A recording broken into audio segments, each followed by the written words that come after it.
I want to talk a little bit about rite of passage, what you can expect. What are we talking about? We have these two categories, child and adult. But where does the transition happen?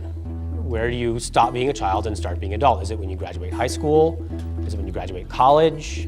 As an anthropologist and an archaeologist, it's been, from my studies, I've seen that it's an important part of society, both in the past and today, the need for rites of passage and that definition of change between childhood and adulthood. And what does it actually mean? What is the transformation that you undergo when you become an adult?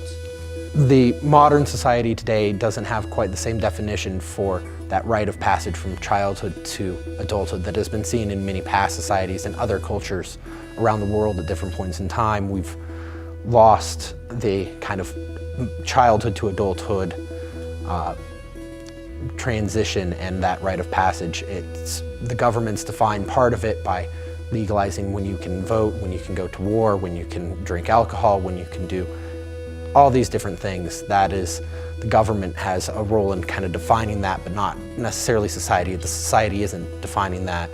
You have children who are still dependent on their parents into their mid to late 20s and 30s almost, and you have at the same time that people are going through puberty earlier and earlier, so they are having the physical, biological bits of becoming an adult and moving past that biological bit of being a child earlier and earlier. And so they're in this extended period of in-between where they're not recognized by either governments or society as an adult, but are physically past the point of being a child. They are not physically a child anymore. And that is a challenge for society as a whole because it creates a group of people who don't have a defined identity. They don't have a defined place in society.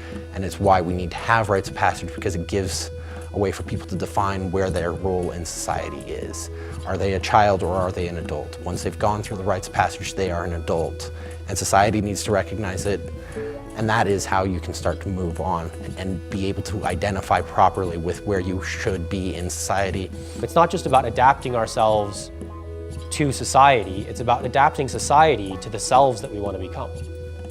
It's really the essence of the word education, which comes from Latin educare, to lead out, to draw out. To draw out what? The true self, the inner self. What's their purpose? But I learned skills and kind of techniques to kind of figure out myself, who I was, where I was kind of trying to go. And then the most important bit, how to achieve that, how to get there, how to be that person I wanted to be. If I connect to what's really important to me, how I want to serve the world, and make that the focus of my identity, then all the other stuff kind of falls away.